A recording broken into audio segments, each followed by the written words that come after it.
সেই জায়গায় মহৎ বলেছে যে অকালের ফল পাকায় লালন। এখন আমরা বলছি কি ওই নারী লোকের ভিতরে সে অকালের ফল আছে, সেখানে গেলে লালন পাকায় দেবে। কিন্তু হ্যাঁ, নারী সাধনা, নারীকে দিয়ে সাধনা করতে হবে। এই যে আপনাদের যে রতিমতি যতি সম্বন্ধে কথা বললাম, এখানে পাত্র হিসাব, পাত্র হলো নারী, বীজ হলেন আপনি। সেই পাত্র ছাড়া আপনি কি করে সাধন করবেন? তাই পাত্রের প্রয়োজন আছে। সেই পাত্রের সঠিক কাজ, ধারা, বিচার, বিবেক, বুদ্ধি, কিভাবে কি করবেন, সমস্ত কিছু গুরুর প্রতি আপনাকে সান্নিধ্য লাভ করতে হবে।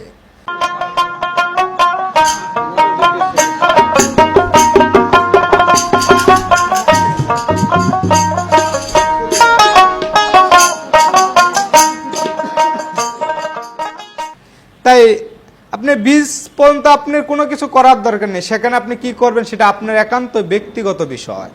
কিন্তু যখনই মতির দেশে খেলা করতে আসবেন রতির থেকে, তখনই গুরুর নিষ্ঠা নিজেকে বিলীন করে দেবেন, তাহলে পারবেন।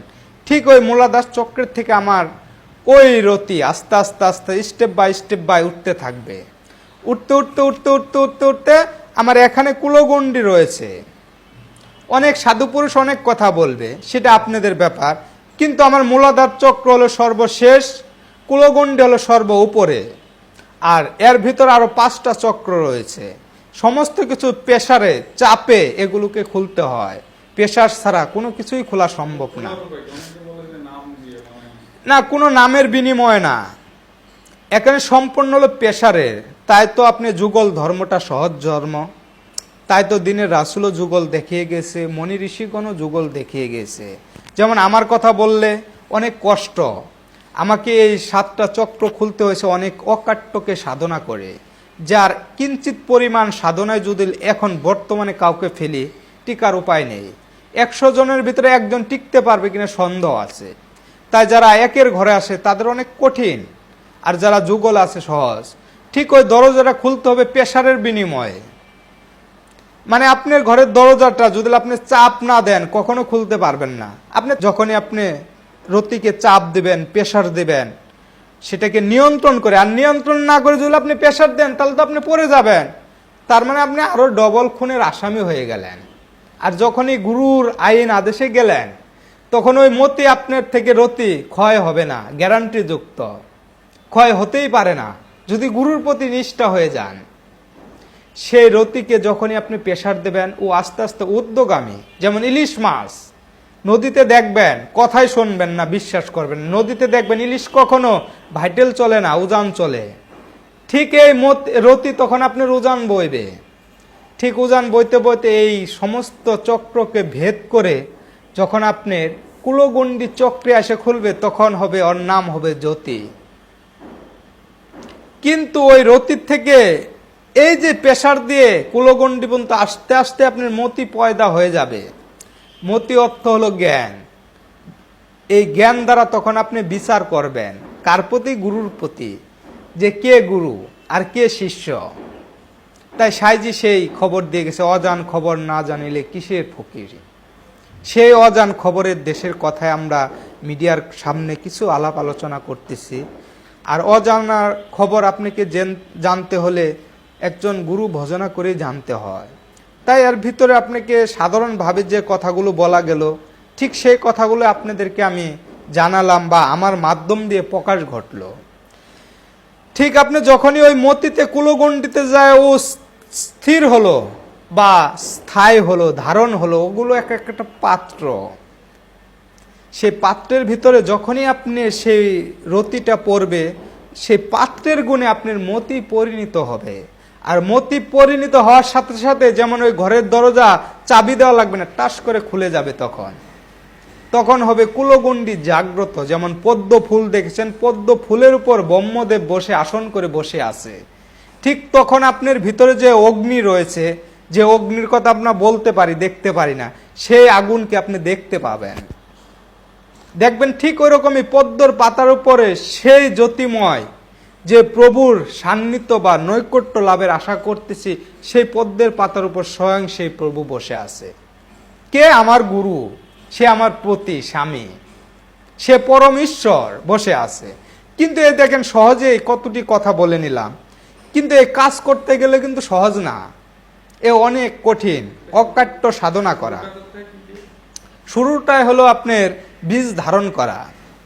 আবার শেষের কথা আবার একটু বলা লাগলো, আমি খুন করে মার্ডার কেসের আসামি, আমি বীজই ধারণ করতে পারিনি, তাহলে আমি রতি মতি জ্যোতির কাছে কি করে পৌঁছাবো?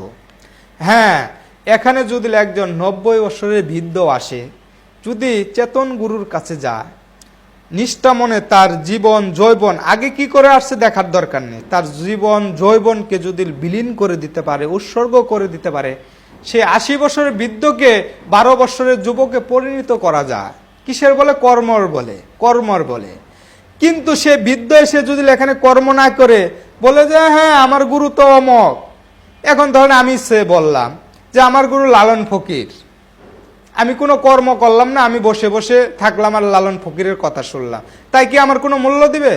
নো, কোনো মূল্য দিবে না। তাই আমার গুরু মহাপ্রভু হোক না, শ্রী চৈতন্য হোক না, দেখার দরকার নেই। 80 বছরের বৃদ্ধ যেমন কর্ম করে সুফল পাবে, ঠিক তেমনি 12 বছরের শিশু কর্ম করে সুফল পাবে। 80 বছরের বৃদ্ধের অনেক কঠিন, 12 বছরের শিশুর অনেক সহজ, রাস্তাটা পানি। তাই অকালের ফল পাকায় লালন, এই কথাটা অনেকজন অনেক জায়গায় নিয়ে গেছে। অকালের ফল কি পাকায় লালন? এখন আমার ভিতরে যে আমিত্বটা ছিল সেটা অকালে আসছে, সেটাকে আমি জোরে ফেলছি, পাকাই নেই। কিন্তু কি করছি? আমি কুকাজ করে সেটাকে নষ্ট করে দিয়েছি। আর লালন কি করেছে? সে অকালের ফলটাকে ধারণ করেছে, ধারণ করে পাকায় ফেলেছে। তার বয়স 10 বছর হোক না কেন, সে অনেক ঊর্ধ্বগামী সাধক। সেই জায়গায় মহৎ বলেছে যে অকালের ফল পাকায় লালন। এখন আমরা বলছি কি ওই নারী লোকের ভিতরে সে অকালের ফল আছে, সেখানে গেলে লালন পাকায় দিবে। কিন্তু হ্যাঁ, নারী সাধনা, নারীকে দিয়ে সাধনা করতে হবে। এই যে আপনাদের যে রতিমতি যতি সম্বন্ধে কথা বললাম, এখানে পাত্র হিসাব, পাত্র হলো নারী, বীজ হলেন আপনি। সেই পাত্র ছাড়া আপনি কি করে সাধন করবেন? তাই পাত্রের প্রয়োজন আছে। সেই পাত্রের সঠিক কাজ, ধারা, বিচার, বিবেক, বুদ্ধি, কিভাবে কি করবেন, সমস্ত কিছু গুরুর প্রতি আপনাকে সান্নিধ্য লাভ করতে হবে। তাই নারী ছাড়া এই বীজ সংগ্রহ করা সম্ভব নয়, নারী ছাড়া ধারণ করা সম্ভব নয়। কেন? আমি তো আগেই শেষ করে ফেলেছি। কিন্তু যদি কোনো পুরুষ বলে থাকে যে আমি সেই নারীর মোহমায়ায় বা সেই মগ্ন বা সেই লোভে কামনা বাসনায় কখনো আমি পড়ি নেই, তার জন্য অতি নিকট, মানে অতি সহজ, মানে এক ধাপ গেলে সে এই যে জ্যোতিময় দেখতে পাবে, সেটা সাধনার পথে আসলে সে বুঝতে পারবে। কিন্তু এখন আমরা মুখে বলি যে কেউ যায়নি, এটা তো ভয়ে মানুষের লুকোচুরিতে বলি, লজ্জায় বলি। কিন্তু বুকে হাত দিয়ে প্রত্যেকটা মানুষ একবার চিন্তা করবেন প্রভুর দিক তাকিয়ে যে আমি গেছি কি যাইনি। যদি ওরকম না যাওয়া সন্তান থেকে থাকেন, সে যে কোনো গুরুর প্রতি নিষ্ঠ হয়ে তার বীজকে আটকান, খালি একটু জানবেন কিভাবে আটকাবো। তাই আপনার আর কোনো পরিশ্রম করা লাগবে না, কোনো পাত্রে রাখা লাগবে না, কোনো পাত্রে থুয়ে কাজ করা লাগবে না। আপনি সহজেই সেই জ্যোতিময় পর্যন্ত পৌঁছাতে পারেন, আমি রবিউল গ্যারান্টি দেব এবং স্বচক্ষে দেখাই দেব। বাকির দায় নগদ পাওনা কে সারে ভবনে। ওই মইলে বেহেস্ত পাবো, মইলে কি হবে ও সবের চিন্তা না। বাস্তবে সরজমিনে এখান থেকে আমি আত্মার মুক্তি করে যাব। পরবর্তীতে আমি পশু হয়ে আসবো না মানুষ হয়ে আসবো, না এই মানুষের ভিতরে মানুষ হয়ে আসবো, সেটা আমি এখান থেকে বলে যাব। ঠিক তেমনি যারা ক্ষতি করে ফেলছেন তাদের সহধর্মী যুগল পথে আসতে হবে। যুগলকে নিয়েই সেই বীজ সাধনা করতে হবে। বীজ সাধনা করতে পারলেই আপনি বীজ সংগ্রহ করতে পারবেন। আর বীজ সংগ্রহ করলেই রতিমতি জ্যোতিময় মানে স্বয়ং প্রভুর সাথে আপনি দর্শন লাভ করতে পারবেন। তাই সর্বপ্রথম এই 3টে ধাপের আপনার কাজ করতে হলে, কর্ম নিতে হলে একজন মানুষ গুরুর থেকে নিতে হবে। মানুষ গুরু ছাড়া এই রতিমতি জ্যোতির কর্ম কখনোই দিতে পারবে না। তাও চেতন গুরুর সঙ্গ নিয়ে, যে চেতন, যে এই বীজকে ধারণ করছে, অখণ্ড দেশে রয়েছে, যে কখনো খণ্ডিত হয়নি, তার কাছে গেলে আমি অখণ্ডের দেশে যেতে পারবো। তাই সর্ব সাধুগুরু বৈষ্ণব সন্ন্যাসীর প্রতি আমার আন্তরিকভাবে ভক্তি শ্রদ্ধা রইল।